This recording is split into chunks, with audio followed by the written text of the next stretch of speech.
right, YouTube. Once again, it's Kennard Vernon Stewart here for the podcast talking Auburn football. Go ahead and like this video, comment, and subscribe to Vernon Speaks Sports Auburn. And as always, it's great to be an Auburn Tiger, War Eagle. As I reflect back on this 2019 season for the Auburn Tigers, there's a lot of things that come to mind. There are a lot of folks, even when Auburn has won this year, still garnishing the criticism. I was thinking about the win against Oregon. You know, the pass to Seth Williams, man, if the cornerback would have been a little bit taller, he would have made the interception. That was a bad, dangerous pass by Bo Nix. It should have been intercepted. Auburn shouldn't have won the football game.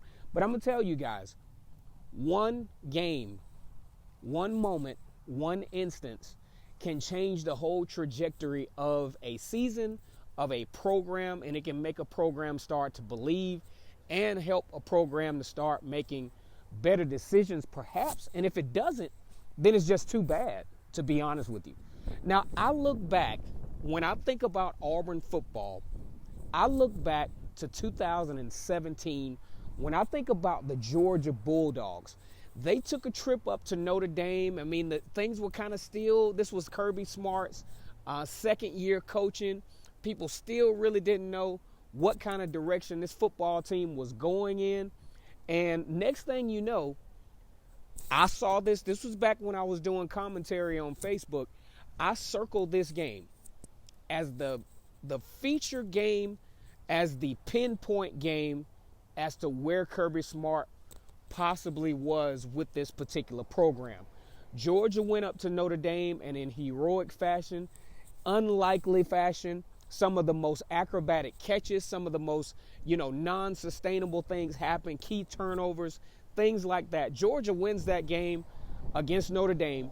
And I don't know what would have happened if Georgia would have lost, but I know what did happen as a result of them winning.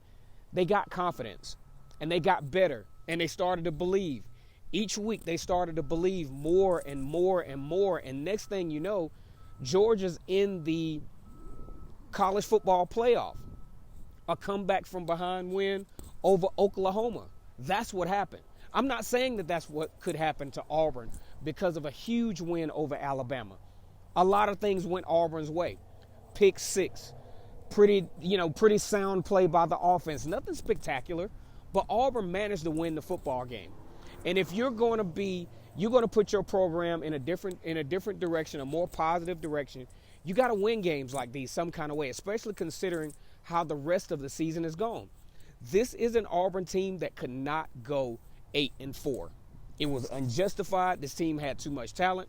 I understand the toughest, schedule in the nation, but Auburn had to win at least 9 games this regular season to justify the talent and to justify where this program could potentially be headed under Gus Malzahn and his coaching staff.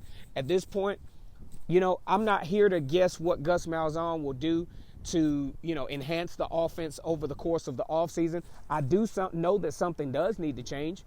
It's one or two things. Either he just doesn't have the personnel to execute what he's trying to do, or his version of the offense that he's trying to place on the field is just not happening. And it definitely didn't happen with any degree of consistency. But I'm telling you guys, one game can change the total scope of how a program views itself, how the fans view it. And you talk about recruiting. Auburn is getting these recruits left and right. Because if you look at how Auburn recruited in the past, they had some pretty highly ranked recruiting classes. But when you go up and down the class, I don't know if you guys remember college football, NCAA football for PlayStation. Some of y'all played it on Xbox. But when it came to recruiting, I recruited kind of like Auburn did. I allowed the computer to auto-generate my recruiting classes. And guess what? I got my ass kicked. My little brother, Kirsten, for example, he took the time. And he actually did the calls and did all the little technical stuff that it takes to land good recruits. And next thing you know, he beat everybody. That's similar to what Auburn is doing. I think Auburn is doing a better job of being very specific and very deliberate in their recruiting class. I do apologize for the background noise. I'm standing outside right now. Had this thought, just wanted to throw it at you real quick. But either way, Kirsten took the time and used deliberation in his recruiting.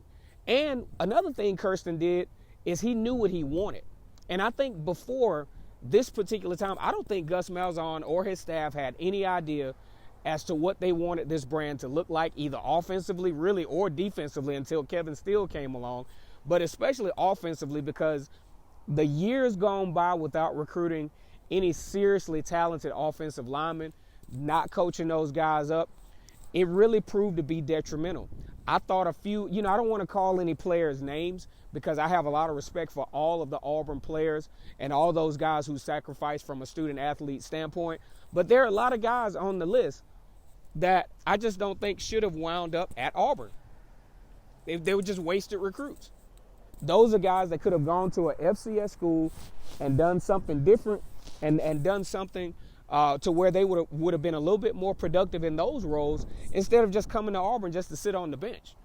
But anyway, guys, one game can change the whole trajectory of your program. Once again, it's Kennard Vernon Stewart here for the podcast, talking Auburn football. Go ahead and like this video, comment, and subscribe.